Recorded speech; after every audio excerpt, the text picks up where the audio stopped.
Hujan dengan intensitas yang menerjang Kabupaten Seram bagian barat Maluku membuat jalan penghubung terendam banjir.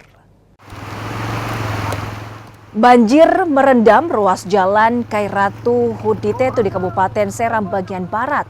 Banjir terjadi setelah hujan dengan intensitas tinggi menerjang daerah itu sejak beberapa hari terakhir.